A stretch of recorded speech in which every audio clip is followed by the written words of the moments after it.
Assalamualaikum warahmatullahi wabarakatuh. Halo guys, berjumpa kembali. Kali ini Juragan Somai akan membawakan alur cerita yang berjudul The Soldier. Dalam film ini diambil dari kisah nyata di masa-masa Perang Dunia Kedua di Rusia.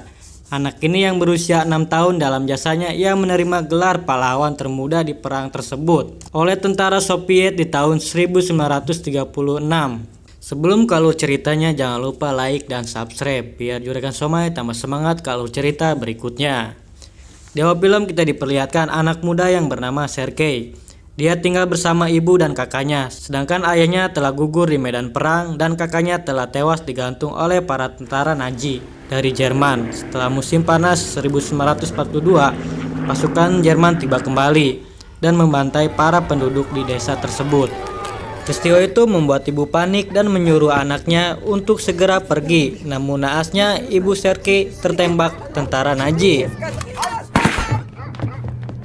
Karena ketakutan, Sergei pun lari menjauh dari desa. Sergei pun lari sendiri menuju tengah hutan.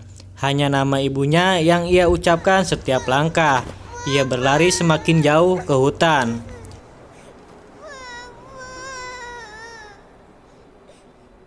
Seharian Sergei berkeliling, akhirnya ia menemukan sungai. Dan Sergei pun meminumnya air sungai tersebut untuk melepaskan rasa hausnya. Tiba-tiba Sergei melihat tentara Jerman. Melihat itu semua, Sergei ketakutan dan bersembunyi di bawah pohon. Saat itu juga Sergei melihat ular yang berjalan dari atas pohon. Dia menahan rasa takutnya agar menutupi mulut dan tidak ketahuan oleh tentara Jerman. Sergei yang kelaparan berharap tentara Jerman meninggalkan bekas sisa makanan tersebut. Selang beberapa lama, tentara Jerman pun pergi terburu-buru. Lalu Sergei pun mengambil makanan tersebut untuk melepaskan rasa laparnya. Selama beberapa hari, Sergei membara sendiri di dalam hutan. Sergei terus berjalan searah dan meninggalkan jejak di dasar tanah. Ia memakan buah-buahan dan tetesan air embun di daunan. Suatu ketika rudal jatuh di belakangnya. Hal itu membuat ia tersungkur dan hampir membuat ia pingsan. Namun dalam kondisi seperti itu, Sergei masih bisa berjalan. Ia mendengarkan suara burung-burung yang berterbangan. Itu menunjukkan bahwa ada seorang yang melintas di hutan tersebut. Sergei pun menjauh dan bersembunyi. Sergei bermimpi ibu dan kakaknya yang saat itu masih hidup dan tenang. Ia terbangun dengan kondisi yang sangat lemas karena kekurangan makanan dan minuman. Ketika itu hujan pun turun. Hal itu membuat sedikit ia lega dan kemudian ia meminum air hujan tersebut. Namun hal itu tidak cukup untuk memulihkan kondisinya saat ini.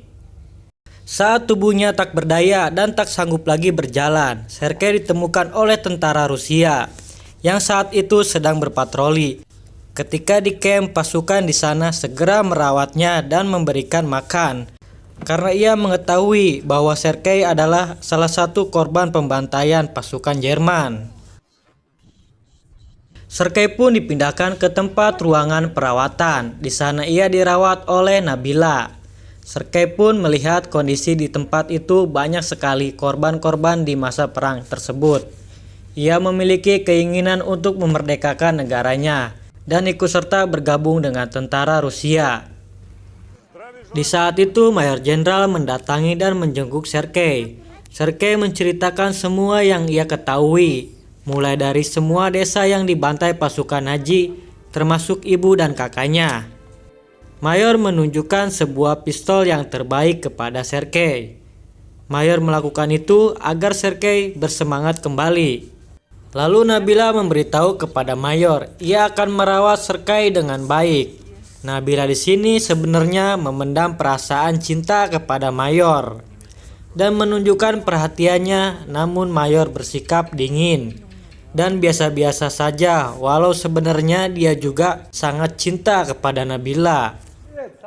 Saat itu Sergei dijenguk tentara lain dan memberikan hadiah teropong untuk membangkitkan jiwa patriotiknya.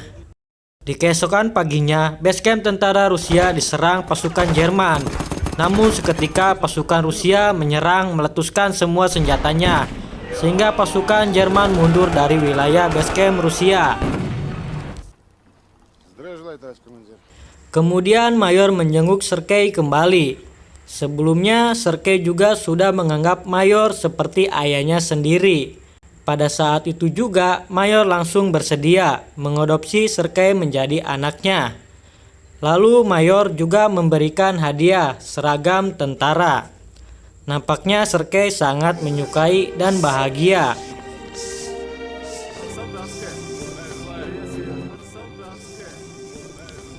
Namun beberapa saat pasukan Jerman menyerang tidak terduga. Akhirnya membuat tentara Rusia banyak yang gugur. Di sana Sergei pun panik melihat tentara Rusia banyak yang terluka.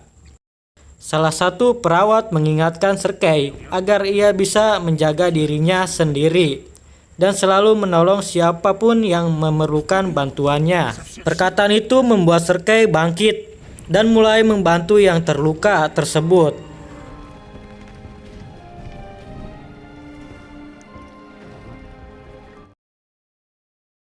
Setelah peristiwa itu, Mayor mengajak jalan-jalan. Melihat bahwa pusat telekomunikasinya hancur akibat ledakan, hal itu membuat mereka tidak berkomunikasi dengan jarak jauh. Sergei melihat saat itu, ia bersedia untuk menjadi pengantar surat atau pesan. Melihat semangat Sergei, Mayor sangat kagum dan mengizinkannya. Tugas tersebut membuat Sergei ceria. Para tentara pun dibuat heran olehnya. Di saat Sergei menelusuri parit dan membagikan surat berisi perintah dari Mayor Jenderal, kedatangan Sergei membuat tentara senang, bisa mencairkan suasana yang bahagia. Pada suatu hari, ia sendirian menelusuri hutan menggunakan teropong miliknya, dan ia terkejut karena melihat tentara Jerman memasuki kawasan basecamp Rusia sebagai mata-mata. Lalu Sergei pun melaporkan kepada prajurit yang lain.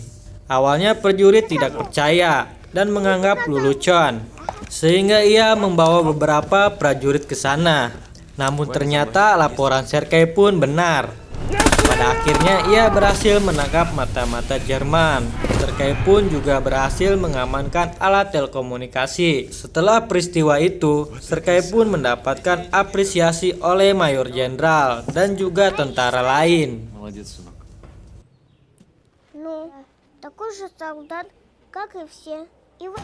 Keesokannya, pasukan Jerman menyerang kembali dengan pasukan yang lebih banyak. Guncangan dari ledakan itu membuat Sergei terhambat mengirim surat perintah. Salah satu prajurit mengatakannya bahwa ini adalah situasi yang berbahaya untuk Sergei. Maka karena itu ia menyuruh Sergei untuk segera kembali. Tengah perjalanan ia bertemu dengan tentara yang setengah sekarat. Tentara itu berpesan bahwa dirinya harus menyambung kabel telekomunikasi darurat yang sebelumnya telah terputus. Karena hal itu prajurit sangat kesulitan berkomunikasi dengan komandan.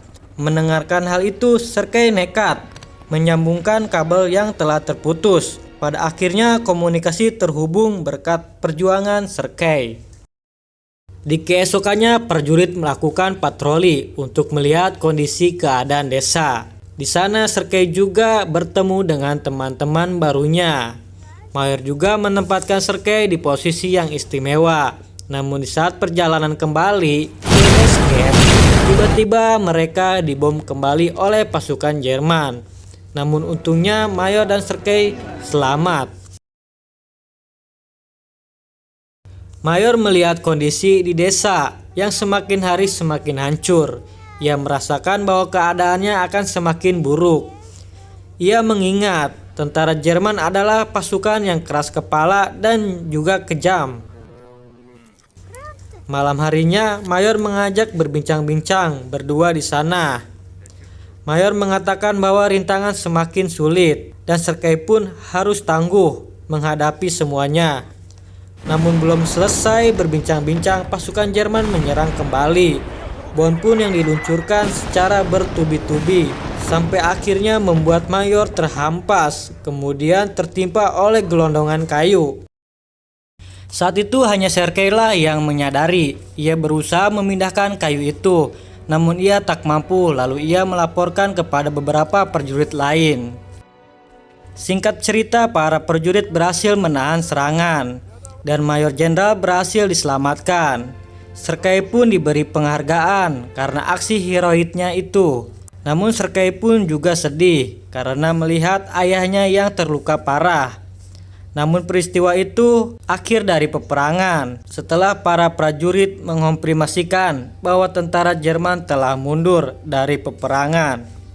Mereka pun kembali dari wilayah yang aman dari tentara Jerman. Sergei pun dibawa oleh mereka sampai tumbuh dewasa menjadi para tentara.